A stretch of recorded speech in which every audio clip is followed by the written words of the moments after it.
Hello, my name is Callista, and welcome back to Dragon Age Origins. In the last episode, we were about to start another round of party camp talks, starting with the goodest of boys, obviously, Thorin.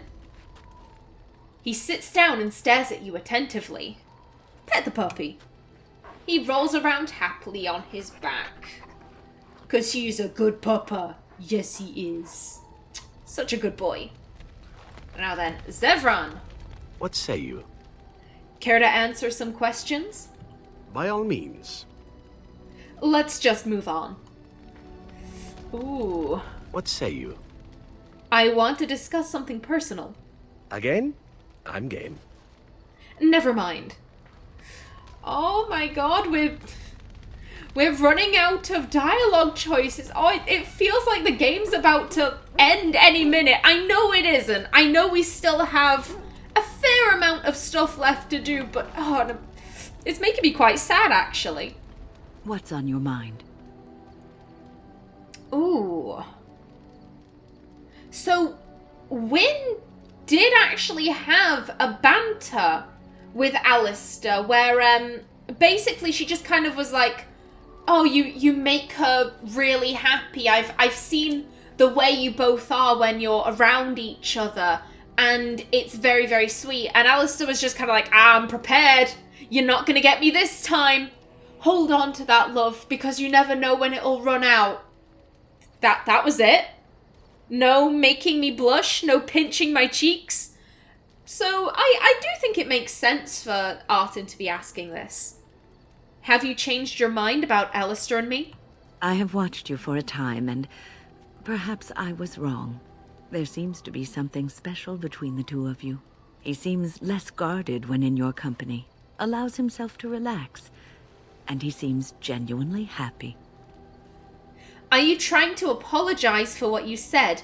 Well, I am happy with him. See, you were wrong about us. Yeah, Qwinn was extraordinarily rude to Artin. Because at that stage, Artin and Alistair hadn't even kissed when she was like, what the fuck do you think you're doing? And when Artin very calmly just, said, listen, I'm an adult. I can take care of my personal matters. I really don't need you interfering in my personal life. Qwynn's response was, well, clearly you can't if you're stupid enough to think that this foolishness is going anywhere, which, considering that Artin is the group leader, is incredibly rude, and I think that Artin would bring Qwinn up on that. Are you trying to apologize for what you said? I think I was too harsh in my judgment before, and I am sorry.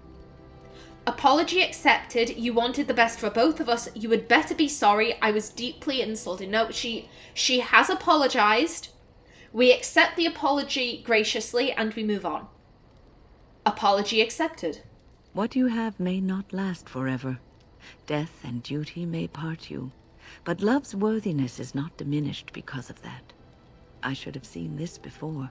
Instead, you learn to cherish every precious moment that you spend together, knowing that it may be the last. And for those of us watching, well, it brings warmth to these old bones to know that something so beautiful can be found in the midst of chaos and strife. So, considering what we know about Qwinn from the extra material, so the Tales of Thedas books, and is it Asunder?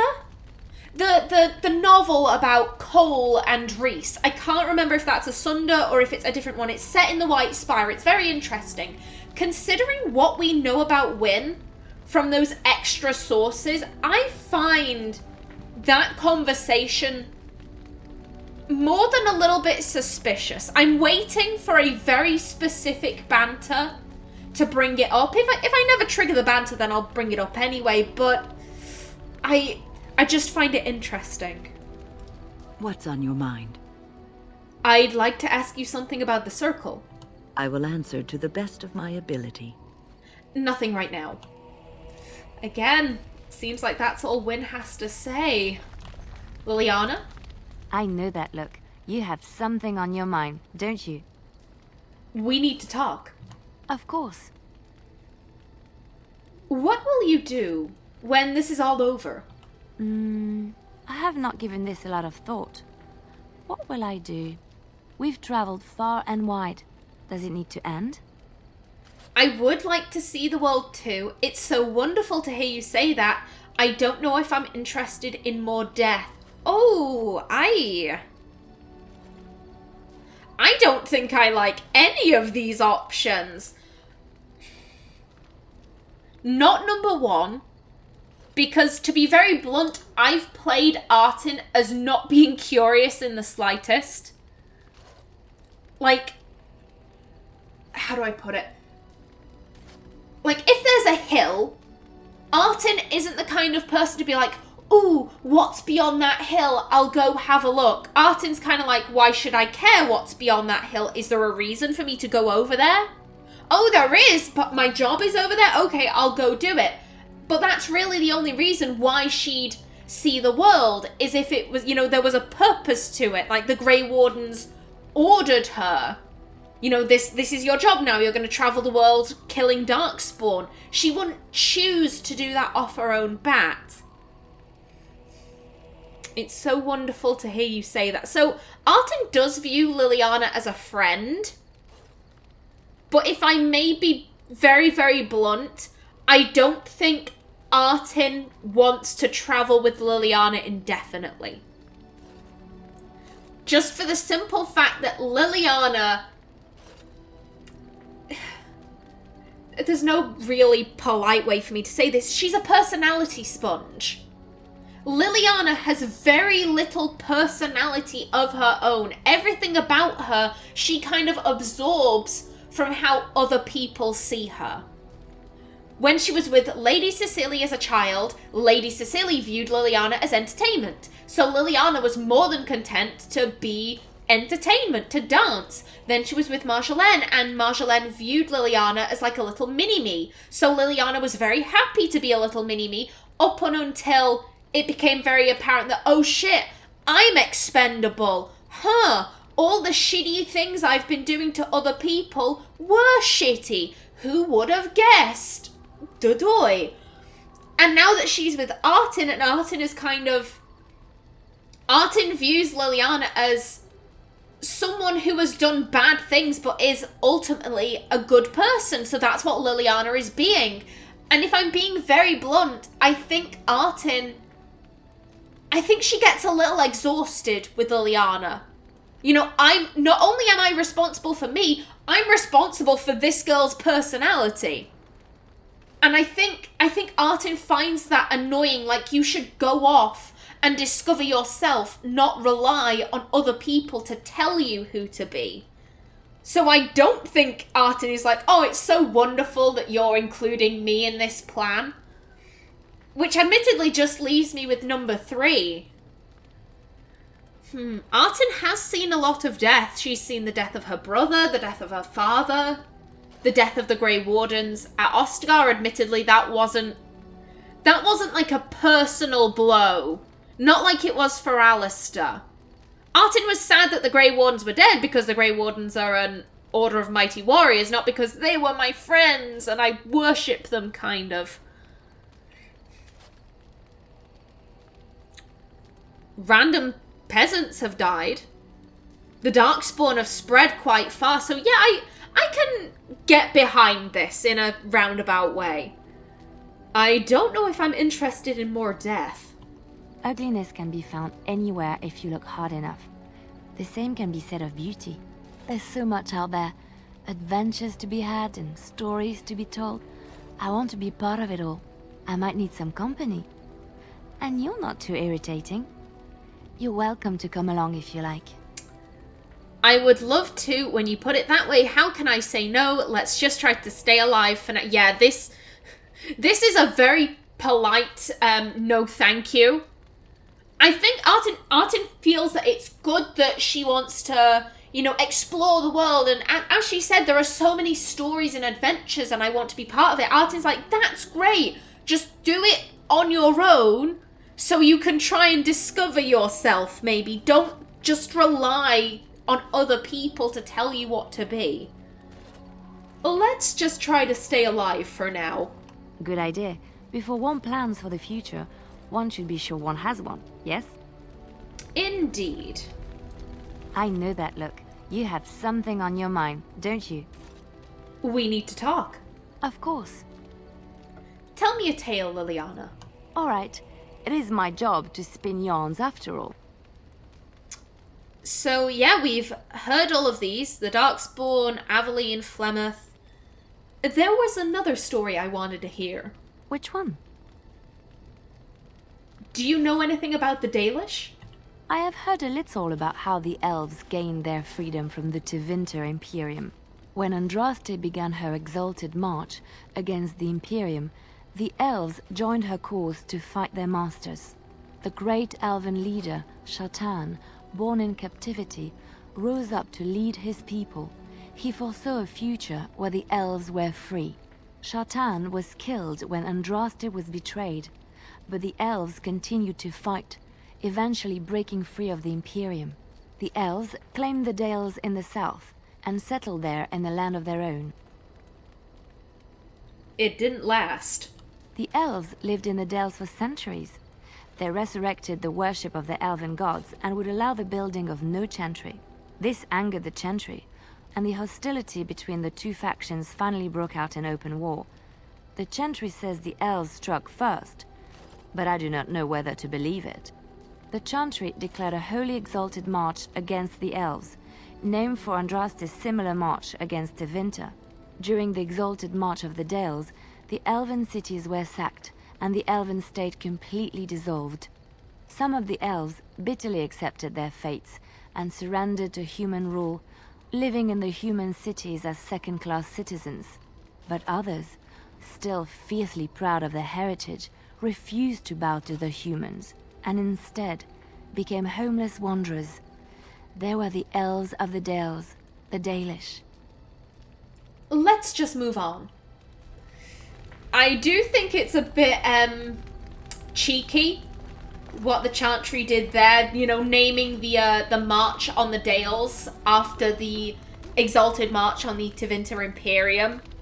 It's just that perfect level of scumminess that the Chantry just kind of exudes. Like, oh yeah, the exalted march where you freed yourselves from your masters and overlords. Yeah, well, now we're turning that on you. Oof. There you are. Wanted to talk to you. What about? I had something to ask you. Go ahead, I don't have time for that now. What about? You and I, we've... You know how sometimes you spend time with people and things? Take your time. What is it? I love you too, Oghren. Never in a million years. Spit it out, dwarf. Oh, by the maker, we don't have time for this. No, Artin is patient. He's clearly struggling to find the words. We'll just let him ramble on. Take your time. What is it? I was thinking, I do know some people out here on the surface. A person, actually. A girl I knew in Orzammar. Before I left, obviously. Who is she? A girl you knew or a girl you knew? And you want to go find her? I don't think you should rush into something so soon, and you think she wants to see you. Well, we're in no place to be giving Oghren relationship advice. I mean, you know, it was his marriage to Bronca. We weren't involved in that. That would just be sticking our nose into his business. So not number 4.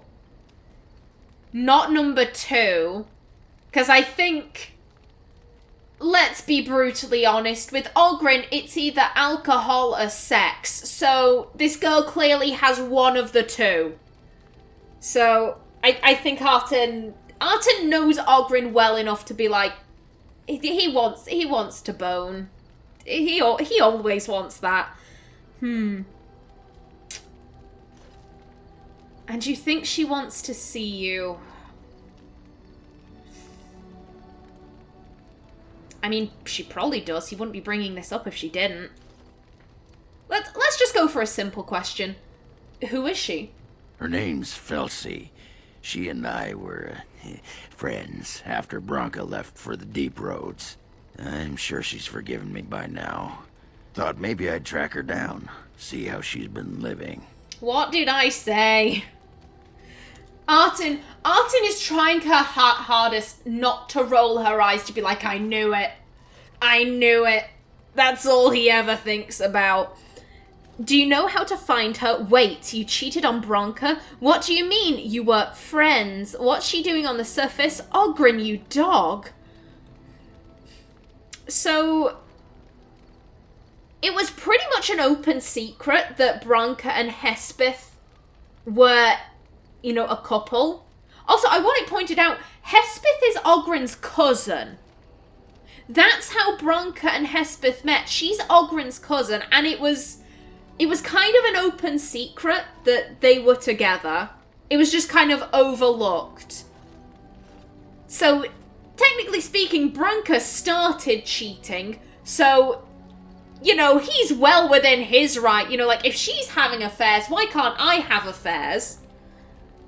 Also, given that, you know, in Orzammar, it's heavily encouraged that men have more than one sexual partner to try and increase the chances of children being born. So I don't think Artin would be particularly, you know, like, you cheated? Oh my god, how could you? What do you mean? It's obvious what he meant. Why she's on the surface, though? That's a good question. Because he said that he knew her from Orzammar, so why did she leave? What's she doing on the surface? What? Why are you asking me? I didn't do anything. Last I heard, she was gonna live with her mother on the surface, near some lake. Cleanbad Lake, was it?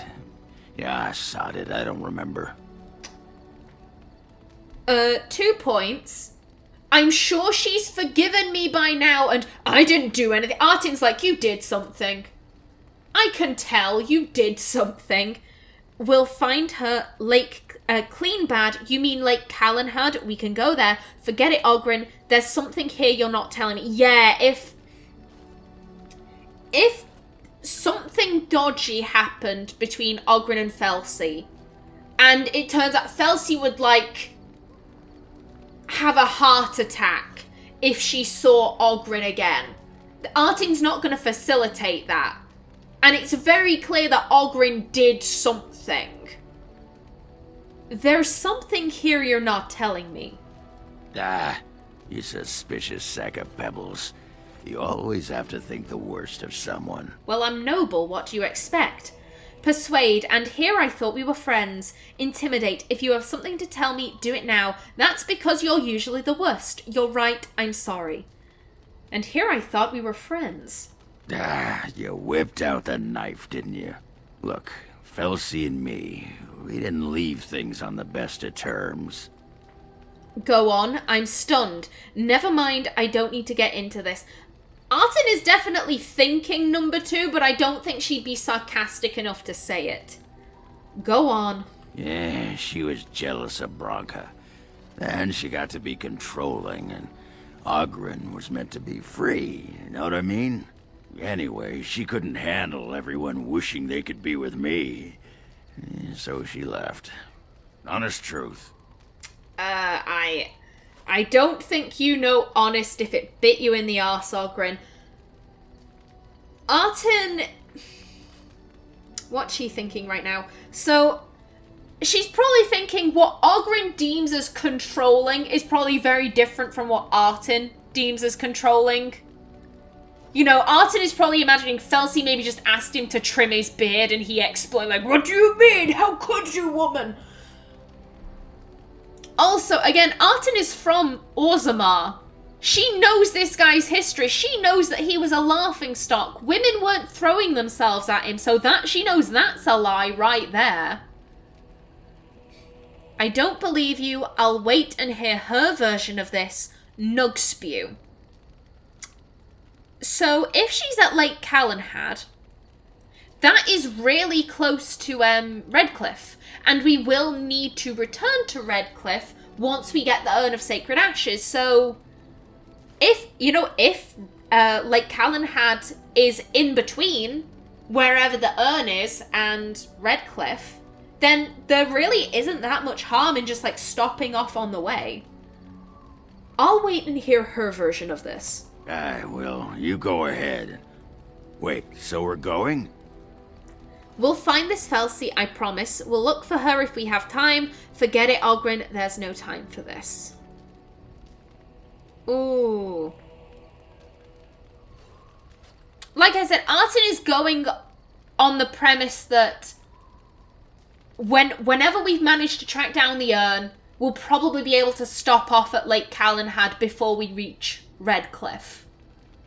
But I don't know if she'd feel comfortable promising that they'll look for, because, like, for all we know, the Urn of Sacred Ashes could be down by Honleith, which is on the complete opposite side. You wouldn't pass through, Lake Callanhad if it was that way. So I think I'm gonna go for number 2. We'll look for her if we have time. Well, and a good friend you are, Warden. I'll think about you if we ever... no, actually, that would be gross.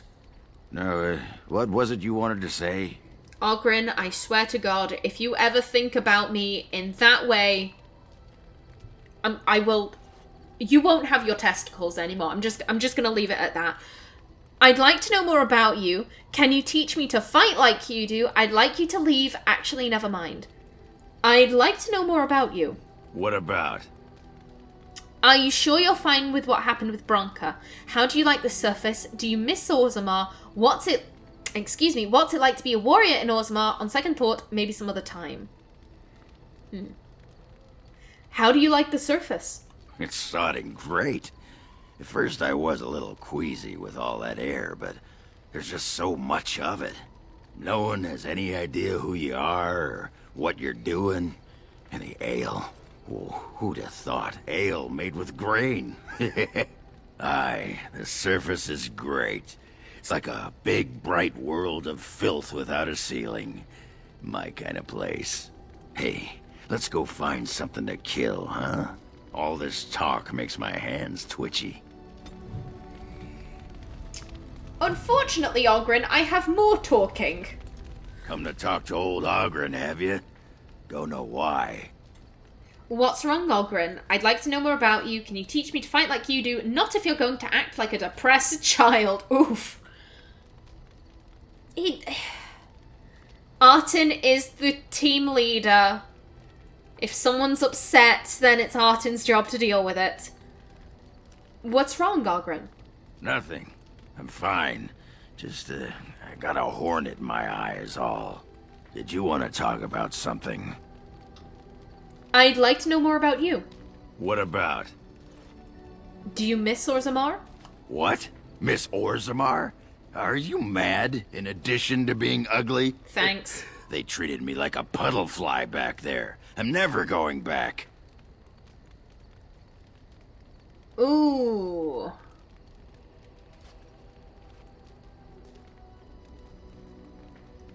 I was gonna leave that till a later, party camp talk session.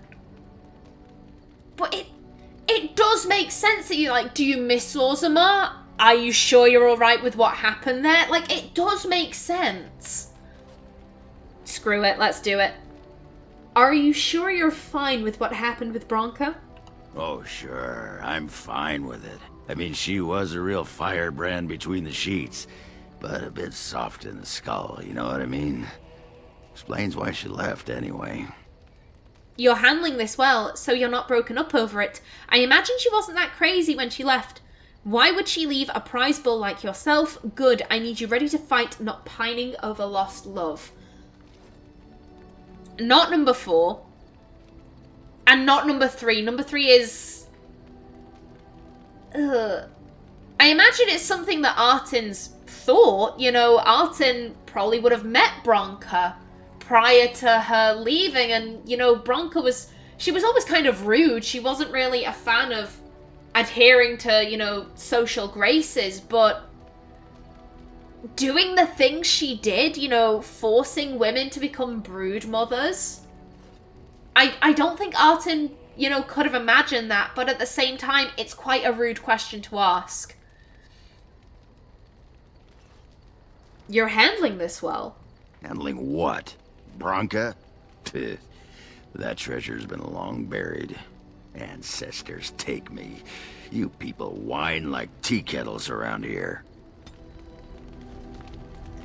And last one, Oghren, I promise. Just leave me alone, Warden. Seriously. Ooh. Why are you upset about something? I'd like to know more about you. Can you teach me to fight like you do? Sure, Oghren, we'll talk another time. Oh. He's asking to be left alone, but he does seem to want to talk.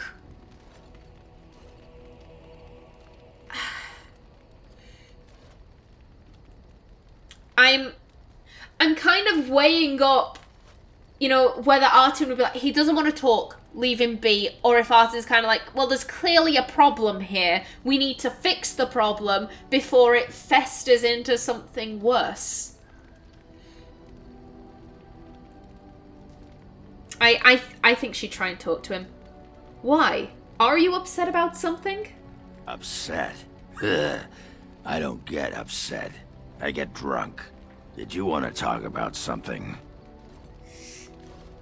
You know, I'm just gonna say that isn't a healthy coping strategy, Oghren. Can you teach me to fight like you do? You want to be a berserker? Thought I'd never see the day. You're a monster on the field already, Warden. But your style just doesn't give itself to mad rage.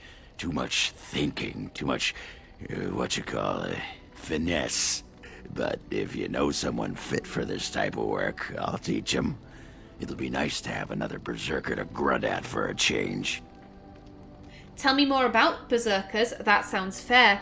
Are you sure you even know how to do it? Let's talk about something else. That's all I wanted to know. So, given that, you know, dwarven berserkers are quite a large part of, you know, Orzammar's culture and history, I do think that Artin would know about this, but I don't necessarily know if she's ever actually spoken to a berserker. Tell me more about berserkers. What the sod is there to know? You get mad, you fly into battle, and things die. It's pretty simple. The hard part is getting in touch with your rage. We all learn to hold that back. It's why we don't kill every duster who looks at us sideways. You need to shut that off. For some people, being in battle is enough. But others have to think about something. Violence, monsters, nobles, your wife, whatever. Your wife? Just thinking about it works? Why would you want to fight that way? Let's talk about something else. Thank you for the lesson. Goodbye. Ooh. I'm guessing that Oghren was thinking about Bronca. Your wife? Aye, especially my wife. Just thinking about it works? For most berserkers it does. Several years ago, I worked with a berserker on one expedition. Just couldn't work himself up. We had to kick him in the stones before he could get going. Damn. Oh, okay. If that's what worked for him. Ooh, why would you want to fight that way? Yeah, I think Artin would ask this. Artin... How do I put this? Like you said, Artin was trained to be, you know, stealthy, to fight with finesse. And I think that Artin really doesn't get the whole, you know, like, you harness your rage. Because I don't think Artin feels rage when she fights. I think she's very, very calm in battle. Why would you want to fight that way? Why not? When you fight, you get mad. By the stone, it's a sodding tactic to enrage your enemy so he makes a mistake, right? Berserkers grab that anger and drink it like it's yesterday's ale. Then we turn it against our foes and watch the limbs fly. And just pardon, and just thinking angry, that's a mistake, and just thinking angry thoughts makes it happen. Yeah, so we have already asked this. He just repeats the, oh, we had to kick a guy in the balls on one expedition to make him angry enough. So yeah, like I said, I don't think Artin gets angry on the field of battle. I think that the enraging your foes so that they make a mistake, she agrees with that, but she was always taught that be calm. Don't let the enemy know that they're affecting you. And then they'll, basically that's what'll enrage them. Like, the why aren't they getting angry? Why can't I hit them? Why are they parrying all my blows? Oh my god. And that's what Artin uses to make her enemies make mistakes. I think it was interesting hearing a berserker's point of view. We'll talk more later. Aye, alright then. There we go. Did we... Oh, did you not... That should have unlocked it. Well, either way, I have it unlocked from other playthroughs already. Now then, I am just about out of time for this episode, but in the next, we will be talking to Sten. But until then, please remember to like if you enjoyed, leave a comment below, and if you wanted to subscribe, it would be very much appreciated. I've been Callista. Thanks for watching, and see you in the next episode.